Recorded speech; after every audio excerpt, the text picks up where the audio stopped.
बहुत सारे लोगों का ये सवाल है कि सरकार ने जो ये 12 लाख तक की इनकम पे टैक्स की रिबेट दी है, ये कौन से साल से यानी कि कौन से फाइनेंशियल ईयर के एंड में ये इसके अकॉर्डिंग कैलकुलेशन होगी। तो मैं सबसे पहले आप लोगों को ये बता दूं कि ये जो नई टैक्स रिजीम आई है, जिसमें 12 लाख तक की इनकम के सरकार की तरफ से रिबेट मिली है, इसकी जो कैलकुलेशन होगी वो फाइनेंशियल ईयर 2025-26 तक से हो 25-26 में होगी। यानी कि 1 अप्रैल 2025 से जो ईयर शुरू होगा फाइनेंशियल ईयर, और 31 मार्च 2026 को जो फाइनेंशियल ईयर ख़त्म होगा, उसके बाद जब हम रिटर्न भरेंगे उस साल की, तब ये वाली जो टैक्स रिजीम नई आई है इसके अकॉर्डिंग टैक्स की कैलकुलेशन की जाएगी। और जो ये ईयर फाइनेंशियल ईयर यानी कि 1 अप्रैल 2024 से जो ये फाइनेंशियल ईयर चल रहा है और अभी जो ये ख़त्म होने वाला है 31 मार्च 2025 को, इसके बाद जो रिटर्न भरी जाएगी इस फाइनेंशियल ईयर की, उसकी जो टैक्स की कैलकुलेशन होगी वो लास्ट ईयर वाली जो टैक्स रिजीम थी उसके अकॉर्डिंग होगी। अब मैंने बहुत सारी वीडियोस देखी, बहुत सारे लोगों ने अपना टैक्स के ऊपर या फिर जो हमारा बजट आया उसके आने के बाद इस टैक्स की कैलकुलेशन के ऊपर समझाने की कोशिश की है। बहुत सारे लोगों ने वीडियोस बनाई है, लेकिन किसी भी वीडियो में एक भी मतलब ऐसा नहीं है कि जिसने पूरी तरह से अच्छी तरह से चीज़ों को क्लियर किया हो। तो इस वीडियो में मैं आपको यही सारी चीज़ें क्लियर करने वाला हूँ कि क्या टैक्स रिजीम आपकी इस साल लगेगी, इस फाइनेंशियल ईयर में, क्या अगले साल लगेगी, और इसके अलावा आपके पास दूसरा ऑप्शन क्या है। और उसके अकॉर्डिंग इनकम का एक एग्जांपल लेके मैं उसको पूरा समझाऊंगा कि इस फाइनेंशियल ईयर में अगर उतनी इनकम होगी तो कितना टैक्स बनेगा, नेक्स्ट फाइनेंशियल ईयर में उतनी ही इनकम होगी तो कितना टैक्स मिलेगा, और दोनों सालों में जो टैक्स रिजीम है उसके साथ जो आपको एक और ऑप्शन जो गवर्नमेंट ने दिया हुआ है, जो पुरानी टैक्स रिजीम है उसके जो ऑप्शन दिया हुआ है उसके अकॉर्डिंग सेम इनकम पे कितना टैक्स बनेगा और किस किस डिडक्शन के अकॉर्डिंग कितना कितना टैक्स बनेगा।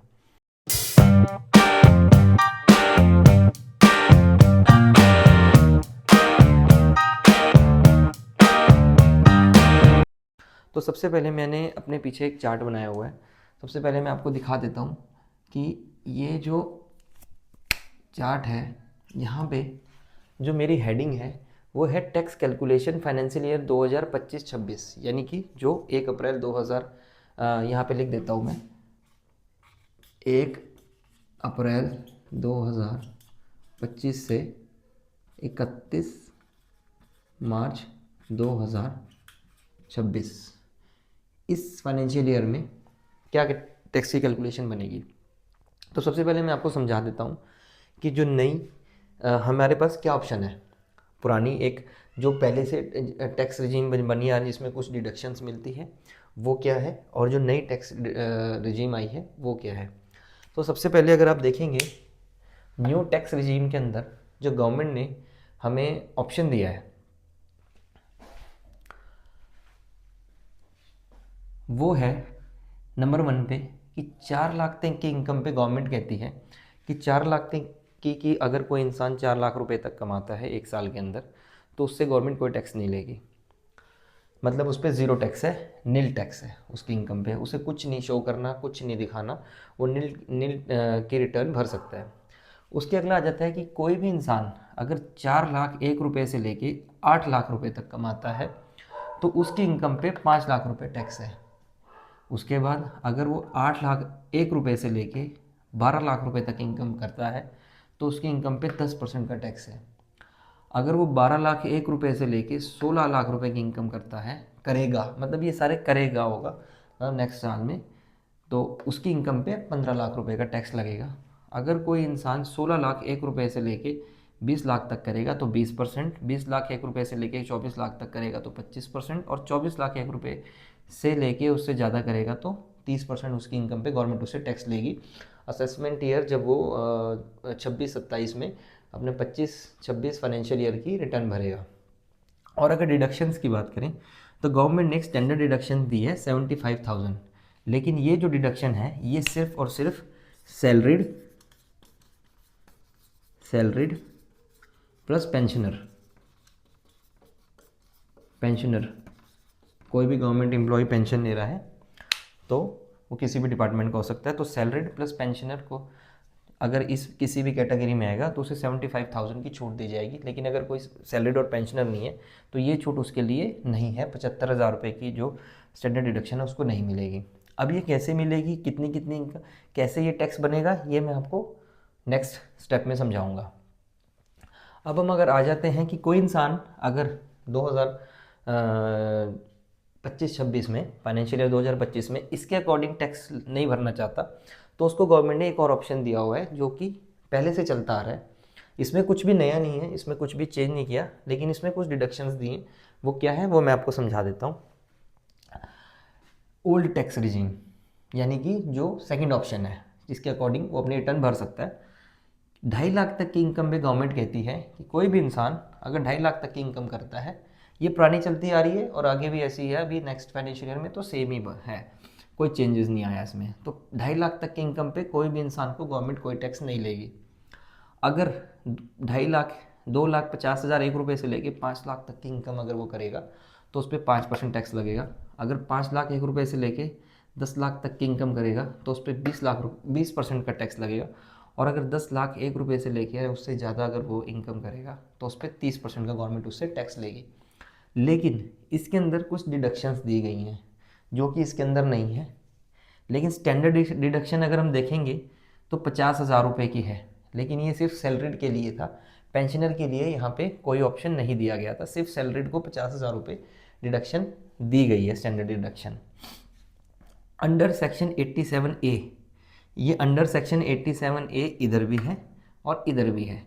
अंडर सेक्शन 87A क्या कहता है कि कोई इंसान टैक्स रिबेट ले सकता है 5 लाख रुपए तक की इनकम पे। जो यहाँ पे मैं बताना भूल गया, यहाँ पे नई वाली टैक्स रिजीम में अंडर सेक्शन 87A में उसको 12 लाख रुपए तक की रिबेट मिल रही है। मतलब कि उसे 12 लाख रुपए तक की इनकम पे रिबेट मिलेगी अंडर सेक्शन 87A। लेकिन जो पुरानी टैक्स रिजीम है उसमें अंडर सेक्शन 87A के अकॉर्डिंग उसको सिर्फ 5 लाख रुपए तक की इनकम पे टैक्स रिबेट मिलेगी। इसका मतलब है कि अगर वो 5 लाख रुपए कमाता है, टैक्स उसका बनता है, लेकिन गवर्नमेंट 87A के अंदर उसको रिबेट दे देगी।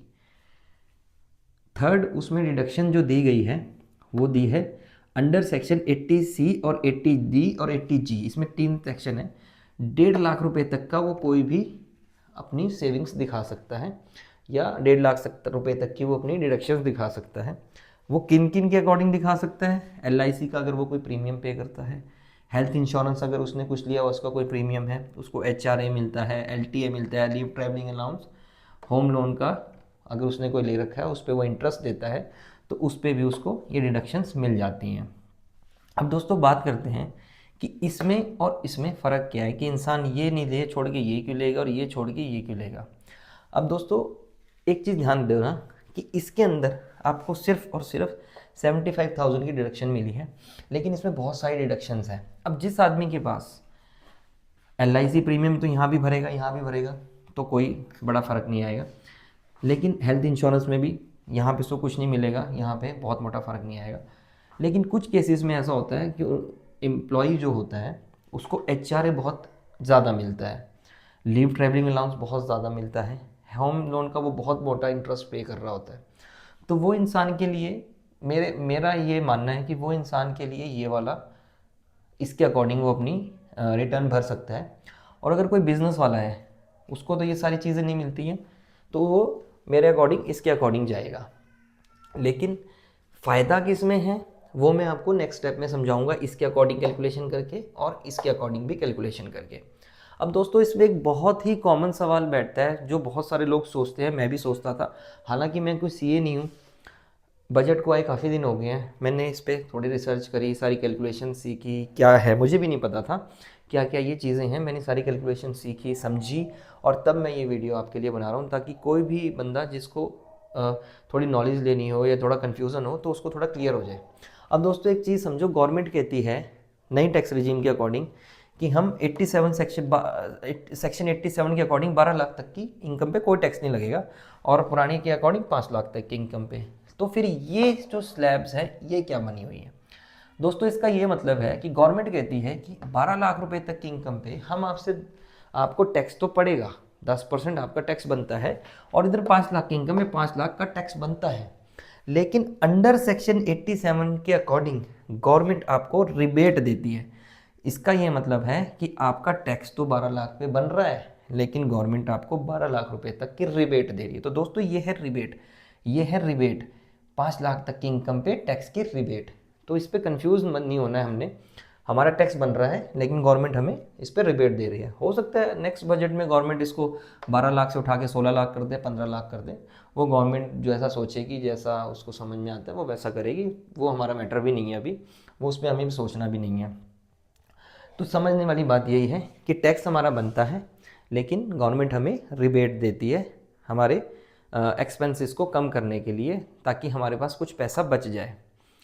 अब मैं आपको समझाता हूँ इस पूरे चार्ट के अकॉर्डिंग कि टैक्स कितना कितना बनता है, ये अब लेके आते हैं। तो अब हम जो टैक्स कैलकुलेशन मैंने आपको करने की बताई थी, सबसे पहले जो हम टैक्स कैलकुलेशन करेंगे वो हम ओल्ड टैक्स रिजीम के अकॉर्डिंग करेंगे। अच्छा, इसमें ना एक छोटा सा चेंज है जो शायद मैं गलत बोल गया। इसमें जो मैंने बताया था कि 80C और 80D के अंदर 1.5 लाख तक की डिडक्शन मिलती है, इसमें थोड़ा सा स्लाइटली डिफरेंस है। 80C के अंदर हमें जो टैक्स डिडक्शन मिलती है वो 1.5 लाख रुपए तक की मिलती है, और 80D के अंदर हमें 25,000 रुपये तक की प्रीमियम की इंश्योरेंस मिलती है, हेल्थ इंश्योरेंस के प्रीमियम तक की। तो ये दो अलग अलग चेंजेस हैं। और भी इसमें जैसे एनपीएस वगैरह भी कुछ है नेशनल पेंशन स्कीम के अंदर, वो अंडर सेक्शन आता है 80CCD के अंदर, उसकी लिमिट 80K के अराउंड है। तो मैंने अभी जो एग्ज़ाम्पल लिया है वो इसी 15 लाख की सैलरी ली है फॉर एग्ज़ाम्पल। मैंने ये पूरा चार्ट ऑलरेडी बना दिया आपके लिए, पूरी कैलकुलेशन कर दी है। अब मैं आपको इसको समझा देता हूँ। तो फॉर एग्ज़ाम्पल कोई इंसान अगर 15 लाख की सालाना आय कमाएगा 2000 फाइनेंशियल ईयर 2025-26 में, और असेसमेंट ईयर 26-27 में जब उसकी कैलकुलेशन होगी और वो सैलरीड होगा, तो उसे सबसे पहले तो एक स्टैंडर्ड डिडक्शन जो गवर्नमेंट की तरफ से दी गई 50,000 की मिलेगी, और वो एक प्रीमियम पे करता है 50,000 रुपये का हेल्थ इंश्योरेंस का, जो कि हमारा आता है अंडर सेक्शन 80D के अंदर। लेकिन यहाँ पे जो उसको डिडक्शन मिलती है 25,000 रुपये की तक की ही मिलती है, लेकिन वो पे करता है 50,000 रुपये। तो अब इसकी कैलकुलेशन कैसे होगी वो मैंने यहाँ पे पूरी कर रखी है, मैं भी आपको समझा देता हूँ। तो सबसे पहले गवर्नमेंट कहती है कि 2.5 लाख तक की इनकम पे हम कोई टैक्स नहीं लेंगे। तो 15 लाख में से 2.5 लाख के ऊपर ज़ीरो टैक्स लगेगा। उसके ऊपर गवर्नमेंट कहती है कि अगले 2.5 लाख से 5 लाख रुपए तक की इनकम पे हम आपसे 5% इनकम टैक्स लेंगे। तो 5 लाख यानी कि 2.5 लाख से 5 लाख का डिफरेंस कितना रह गया, 2.5 लाख रुपए का। तो उस पर 5% टैक्स बना 12,500 रुपये। अब ये बड़ी इंपॉर्टेंट है, बहुत ध्यान से सुनने वाली चीज़ है, थोड़ा सा ध्यान रखिएगा। कोई भी अगर मतलब कोई क्वेश्चन है तो अभी इसका सारा सॉल्यूशन यहीं पे आपको मिलने वाला है। तो उसके बाद गवर्नमेंट कहती है कि 5 लाख रुपए से 10 लाख के बीच में जब आपकी इनकम है, जो भी इनकम है उस पर हम 20% टैक्स लेंगे। तो हमने तो इसका जो गैप हो गया 5 लाख से 10 लाख के बीच का हो गया 5 लाख। तो अगले 5 लाख पे गवर्नमेंट ने 20% टैक्स चार्ज किया, जो कि बनता है अपना 1 लाख रुपया। अब उसके बाद आ जाता है 10 लाख एंड अबव पे गवर्नमेंट कहती है कि हम आपसे जो टैक्स लेंगे वो लेंगे 30%, यानी कि 30%। तो इसकी कैलकुलेशन कैसे होगी अब ये 2.5 लाख पे ज़ीरो, 2.5 लाख पे 5%, 12,500 हो गया 5 लाख। अगले 5 लाख पे 20% हमने 1 लाख रुपये टैक्स की कैलकुलेशन आ गई, तो ये टोटल हो गया 10 लाख रुपये यहाँ तक। अब बचती है 5 लाख इनकम।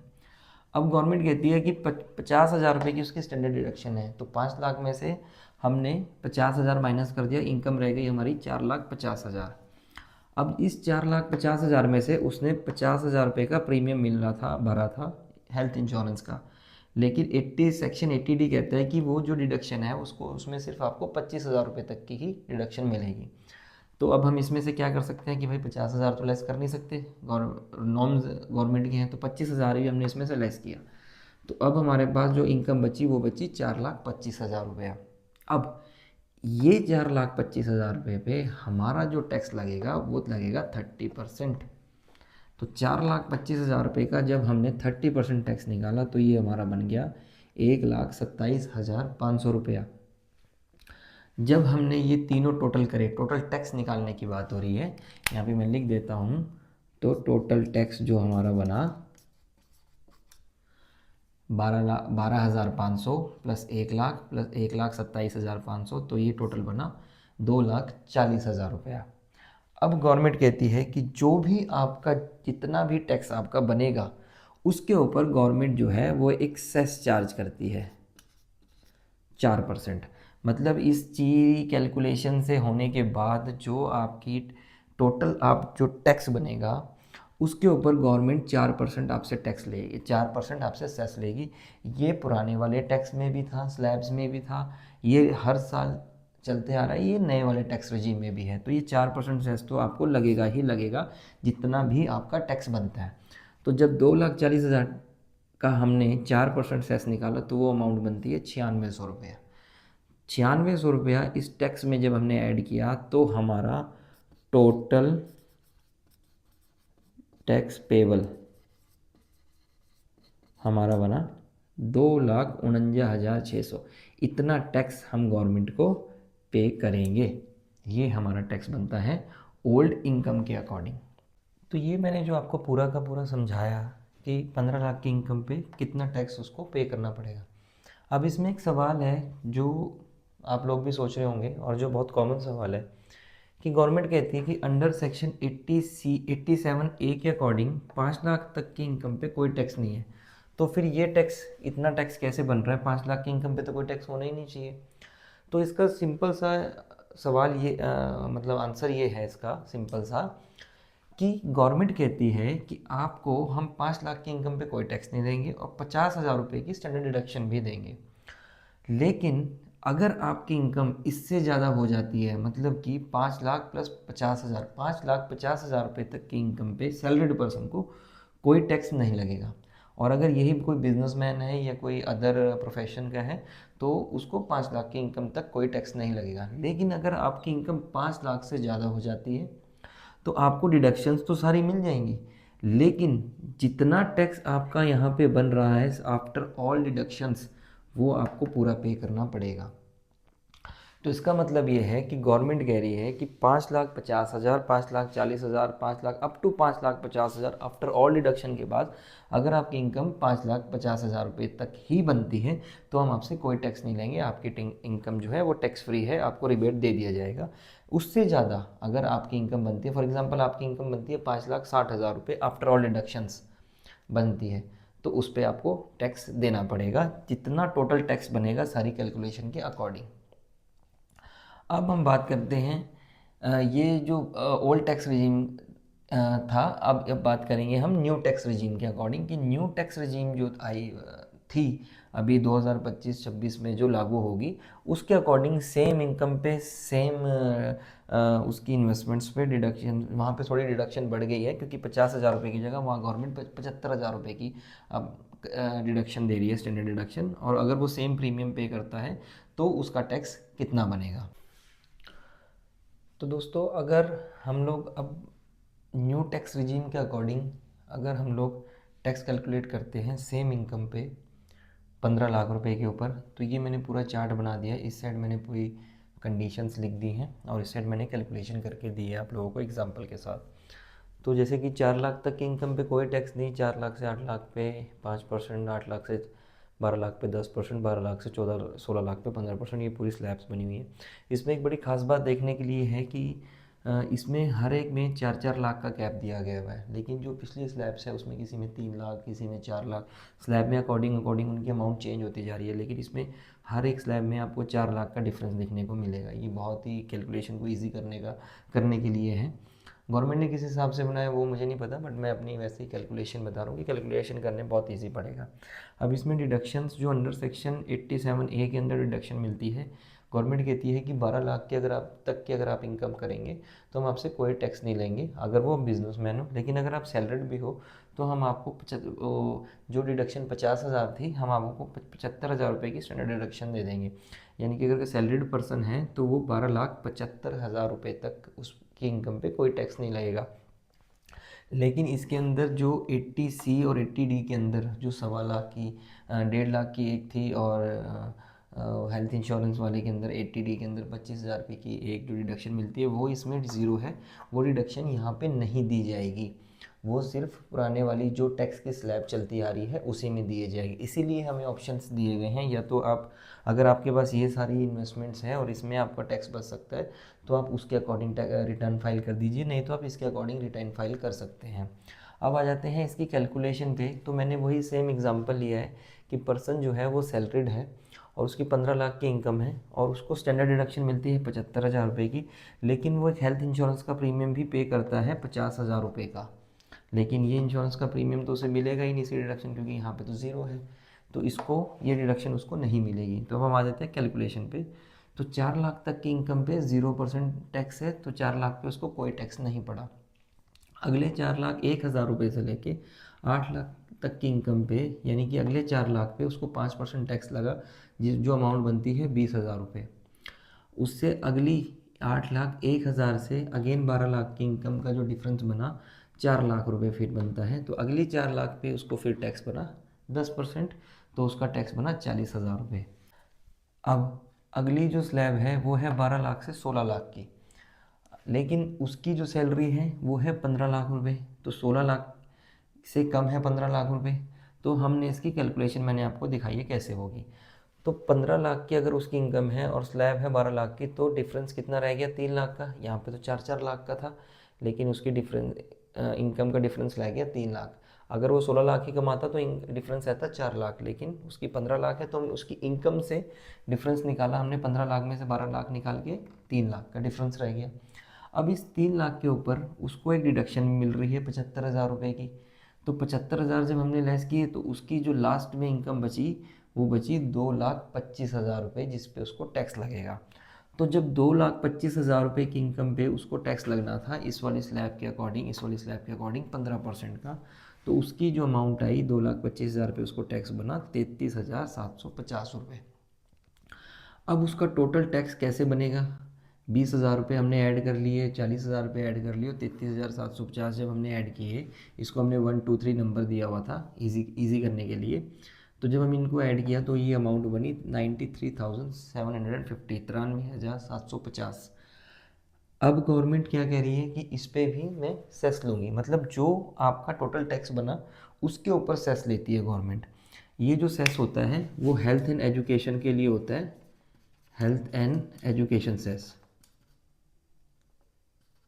एजुकेशन सेस इसको बोलते हैं, तो इसको सेस बोलते हैं। 4% लगेगा। तो ये जो 4% इस 93,750 रुपीज़ का बनता है 3,750 रुपये। तो इसको और इसको जब हम प्लस कर देंगे तो हमारा टोटल टैक्स बना 97,500। तो अब इसमें जो सबसे गौर करने वाली बात है और समझने वाली बात है कि जो हमने पुराने वाली स्लैब ली थी, पुराने वाली स्लैब के अकॉर्डिंग हमारा टैक्स बना था 2,49,000, 2,49,600। ये मैंने लिखा हुआ भी है कितना बना था रिमाइंडिंग के लिए। तो वो टैक्स जो हमारा बना था वो बना था लगभग 2,49,600। लेकिन नई जो टैक्स रिजीम है उसके अकॉर्डिंग हमारा टैक्स बनता है सिर्फ 97,500 रुपये। तो आप देख सकते हैं कि अगर हमारे पास ज़्यादा डिडक्शंस नहीं हैं तो हमें नई टैक्स रिजीम में आने का फ़ायदा है, हमें यहाँ पे टैक्स कम पे करना पड़ेगा। लेकिन अगर हमारे पास डिडक्शंस ज़्यादा हैं, HRA है, LTA है और NPS है, 80C है, 80D की डिडक्शन अगर हमारे पास है, तो अगर हम उसके अकॉर्डिंग कैलकुलेशन करेंगे तो शायद हमें वहाँ पे पुराने वाले टैक्स रिजीम के अकॉर्डिंग, जो पुरानी है 2-3 साल से चलती आ रही है, जो ऑप्शनल दी हुई है, उसके अकॉर्डिंग अगर हम करेंगे तो हो सकता है हमें वहाँ पे टैक्स कम पे करना पड़े, या हो सकता है वहाँ पे टैक्स फिर भी कम ना पे करना पड़े, फिर हमें इसी के अंडर टैक्स पे करना पड़े। तो हमारे पास ये गवर्नमेंट ने ऑप्शन दिया हुआ है, या तो हम नए वाली टैक्स रजीम को अडॉप्ट करें या हम पुराने वाले टैक्स रजीम को अडॉप्ट करें, जहाँ पे टैक्स पेयर को, यानी कि जो रिटर्न फाइल करता है उसको जहाँ पे बेनिफिट लगता है वो इनमें से कोई अडॉप्ट कर सकता है। कुछ भी मैंडेटरी नहीं है कि आपको वही करनी है या वही करनी है। कोई भी पर्सन अपनी इच्छा के अनुसार या अपनी कैलकुलेशन के अनुसार जहाँ उसको बेनिफिट है वो उसको अडॉप्ट कर सकता है। गवर्नमेंट की तरफ से ऐसा कोई फिक्स नॉर्म नहीं है। तो मैंने यहाँ पे अब नोट कर दी है 2024-25 में जो टैक्स रिजीम थी, जिसको अपग्रेड किया है 2025-26 फाइनेंशियल ईयर के लिए। अब इन दोनों का कंपैरिजन मैं आपको समझा देता हूँ, इसमें कंफ्यूज बिल्कुल नहीं होना है। इसी टैक्स रिजीम को अपग्रेड किया है new tax regime financial year 24-25-26 के लिए। और जो ओल्ड वाली है, मैं बार बार वही बोल रहा हूँ, जो ओल्ड वाली स्लैब है 2.5 लाख वाली, वो एज इट इज़ चलती आ रही है हर फाइनेंशियल ईयर से, पिछले 3-4 फाइनेंशियल ईयर से। जो ये वाली टैक्स रिजीम है, इसी को अपग्रेड कर रही है गवर्नमेंट। वो जो डिडक्शंस वाली है, जिसमें डिडक्शंस मिल रही हैं सारी 80C 80G और भी बहुत सारी, वो वही चलती रहेगी। वो एज इट इज़ एप्लीकेबल है हर साल। ऑप्शंस उसमें और नई वाली में मिलता है। इसको अपग्रेड करके इसको कर दिया गया है। तो डिफरेंस क्या है, जो इस साल जो अभी सॉरी, जो 31 मार्च के बाद 2024-25 फाइनेंशियल ईयर की जो अभी रिटर्न भरी जाएगी, उसकी कैलकुलेशन इस बेसिस पे होगी 3 लाख तक, अप टू 3 लाख गवर्नमेंट कहती है हम कोई टैक्स नहीं लेंगे। अगले 3 लाख 1 रुपये से लेके 6 लाख, यानी कि अगले 3 लाख रुपए के ऊपर गवर्नमेंट कहती है हम 5 लाख का टैक्स लेंगे।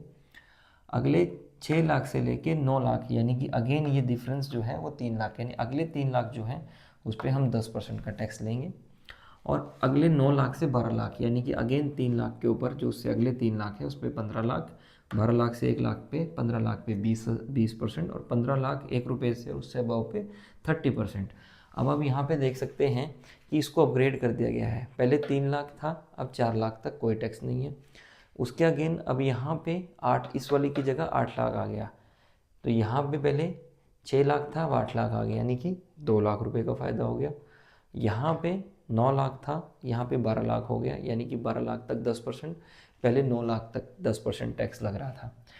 फिर 12 लाख तक पुराने वाली में 12 लाख तक 15% था, लेकिन यहाँ पे 16 लाख पे 15% है। अगेन फ़ायदा हो गया, गवर्नमेंट ने अपग्रेड किया है, टैक्स में थोड़ी छूट दी है इनकम पे। फिर 15 लाख पे 20% था, यहाँ पे 16 लाख पे 15% है, और जो 20% है वो 20 लाख पे है। तो यहाँ पे 15 लाख पे 20% था, अब 20 लाख पे 20% लगेगा, यानी कि अगेन 5 लाख की जो इनकम है उस पर टैक्स कम हो गया है। और जो 30% टैक्स लग रहा है 15 लाख से अबव कोई भी इनकम अगर करते हैं तो उस पर 30% टैक्स लग रहा है। लेकिन गवर्नमेंट ने एक नई स्लैब यहाँ पे इंक्लूड कर दी है 20 लाख से 24 लाख। यहाँ पे सीधा 15 लाख के बाद 30% कर दिया। आप 16 कमाएँ, 20 कमाएँ, 17 कमाएँ, 24 कमाएँ, जो भी कमाएंगे 30% है। लेकिन यहाँ पे एक और छूट दी गई है कि 20 लाख से 24 लाख में अगर आप इनकम बीच में कमाते हैं तो 25% ही आपको टैक्स लगेगा। और अगर आप 24 लाख से ऊपर चले गए, यानी कि यहाँ पे सीधा सीधा आप देख सकते हैं 9 लाख रुपए की इनकम का डिफरेंस है, 24 लाख और उससे ऊपर चले गए तो 30% का आपको इस पर टैक्स लगेगा। अब अगर बात करें डिडक्शंस की, तो स्टैंडर्ड डिडक्शन उसमें भी हैं इसमें भी हैं, लेकिन जो पहले स्टैंडर्ड डिडक्शन थी वो 50K ही है, लेकिन न्यू टैक्स रिजीम में इसको भी बढ़ा के 75,000 यहाँ पे कर दिया गया है। 25,000 रुपये का फ़ायदा यहाँ पे दिया गया है। यानी कि अगर कोई इंसान अभी इसमें इसके अकॉर्डिंग 12 लाख रुपए और 12 लाख सैलरीड पर्सन 12,75,000 रुपये तक कमा रहा था तो उसको टैक्स नहीं देना पड़ रहा था। और यहाँ पे पुराने वाली के अंदर एक चीज़ और है, जो रिबेट अंडर सेक्शन 87A के अंदर मिल रही थी वो 7 लाख रुपए तक मिल रही थी, जो कि नए वाली टैक्स रिजीम में 12 लाख कर दी गई है।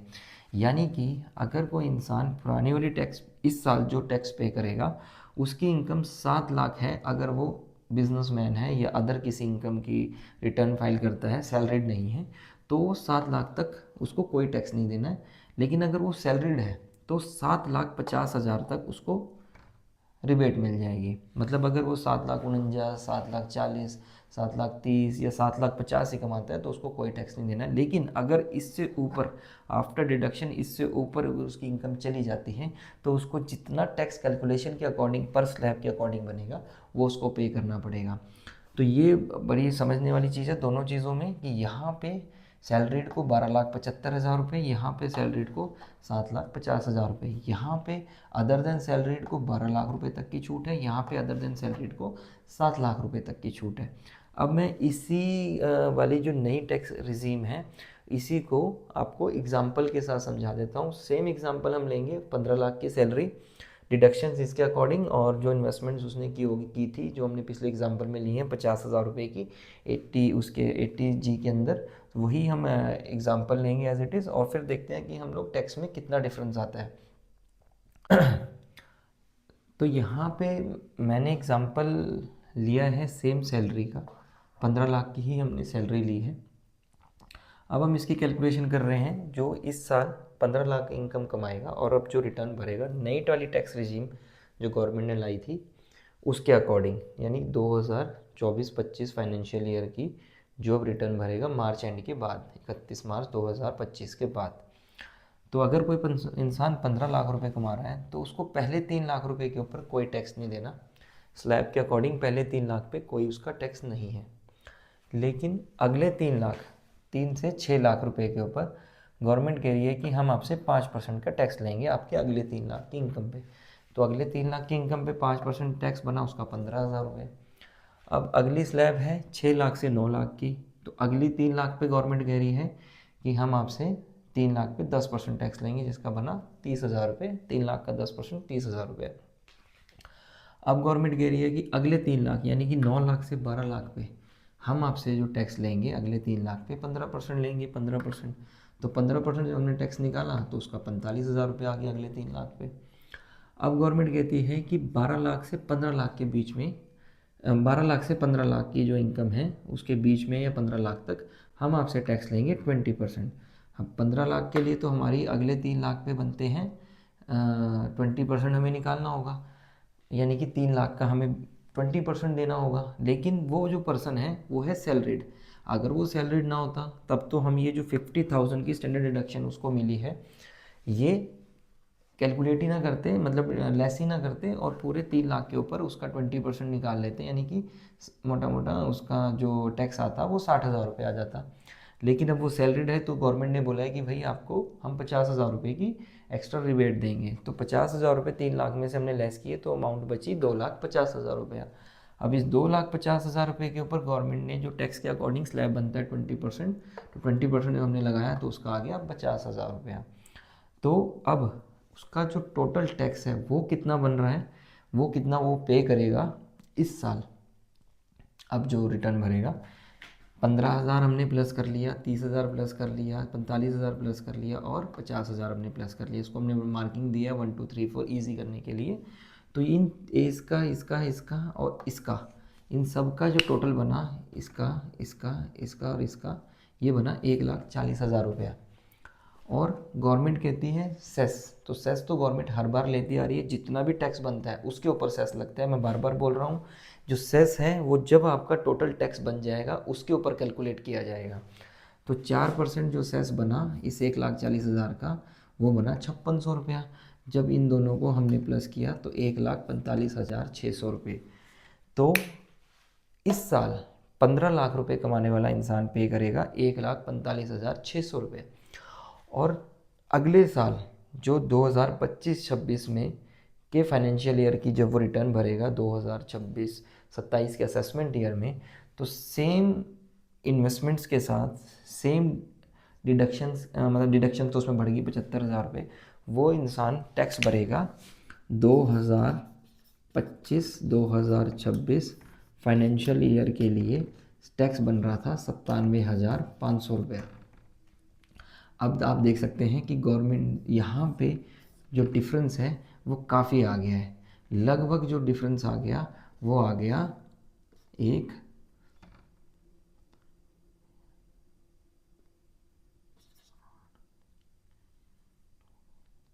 48,100 रुपये का ये डिफरेंस आ गया। अब आप देख सकते हैं कि 48,100 रुपये हमारे जो है वो टैक्स सेविंग हो गया है अगर 15 लाख की ही इनकम कमाते हैं इस फाइनेंशियल ईयर से अगले फाइनेंशियल ईयर में। लेकिन जो हमने ऑप्शन दिया था सेकंड वाला अगर वो जो सेकंड ऑप्शन मतलब जो 2.5 लाख वाली स्लैब का ऑप्शन है, उसके अकॉर्डिंग अगर हम ओल्ड टैक्स स्लैब के अकॉर्डिंग जो 2.5 लाख वाली थी उसके अकॉर्डिंग हमारा जो टैक्स बन रहा था 2,49,600 रुपया। अब आप देख सकते हैं ये तीनों के अंदर कितना डिफरेंस है। मतलब कि एक इंसान अगर 15 लाख रुपए इनकम कमाता है, कमाएगा 2025-26 में, और तो उसका जो टैक्स बनेगा वो बनेगा 97,500। लेकिन अगर वो अपनी पुराने वाली के अकॉर्डिंग उसी इन्वेस्टमेंट के अकॉर्डिंग भरेगा तो उसे इतना भरना पड़ेगा।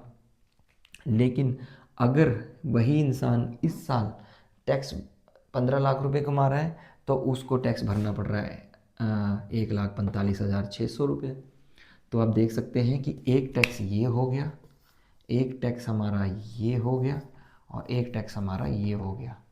अब आप इन तीनों में डिफरेंस लगा के बता सकते हैं कि हमारा को बेनिफिट कहाँ पे हो रहा है। तो सीधा सीधा इसमें दिख रहा है कि अगले साल इंसान को, किसी भी सैलरीड या बिजनेसमैन को फ़ायदा होगा, गवर्नमेंट ने टैक्स में अच्छी खासी छूट दी है। अब बात मैं बार बार बीच में मैंने 1-2 बार पहले ही बोला है कि अगर कोई इंसान 7 लाख रुपए ही कमाता है तो उसको टैक्स रिबेट में मिल जाएगा, उसको कोई टैक्स नहीं पे करना इस साल। और 2025-26 में अगर उसकी इनकम 12 लाख बनती है नॉन सैलरीड की, तो 12 लाख तक, 12 लाख या 12 लाख से कम बनती है तो उसको कोई टैक्स नहीं बनना। टैक्स उसका बनेगा लेकिन गवर्नमेंट उसको 87 सेक्शन 87A के अंडर उसको रिबेट दे देगी।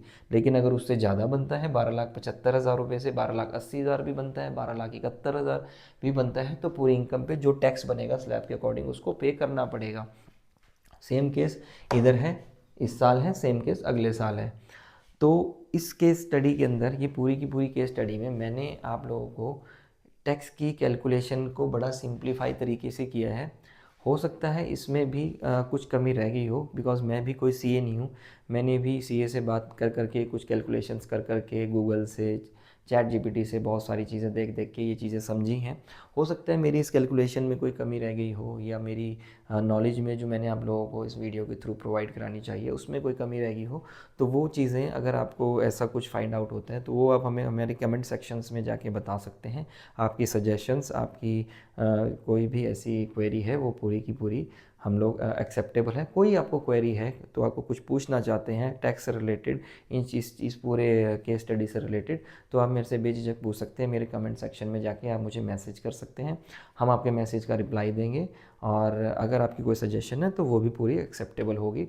और अगर आपको मेरी ये वीडियो पसंद आई हो, वीडियो में मैंने अच्छी नॉलेज आप लोगों को प्रोवाइड कराई हो, और मेरा जो केस स्टडी मैंने आप लोगों को समझाई वो आप लोगों को अच्छी लगी हो, तो हमारे चैनल को सब्सक्राइब कर लेना, और वीडियो को लाइक ज़रूर कर देना, और अपने दोस्तों के साथ इस वीडियो को ज़रूर शेयर करना, ताकि अगर किसी की भी आपके दोस्त की कन्फ्यूज़न हो तो वो ईज़िली इस चीज़ को समझ सकें। और मिलते हैं हम नेक्स्ट वीडियो में। नेक्स्ट भी आपके लिए कुछ अच्छी चीज़, कोई अच्छी इन्फॉर्मेटिव वीडियो लेके आएंगे। टिल देन आप हमारा चैनल को सब्सक्राइब करके और हमारी वीडियोस को देखते रहिए। हमारा एक व्लॉग्स का चैनल भी है, मतलब चैनल तो यही है, व्लॉग्स इसी चैनल पे डलते हैं, उसको भी देखते रहिए और हमें सपोर्ट करते रहिए। और हमें सपोर्ट करने के लिए और हमें अपना कीमती वक्त देने के लिए, हमारे चैनल को अपना कीमती वक्त देने के लिए आप सब लोगों का बहुत बहुत शुक्रिया और बहुत बहुत धन्यवाद। तब तक गुड बाय, शब्बा खैर, और अपना बहुत ख्याल रखिएगा। नमस्कार।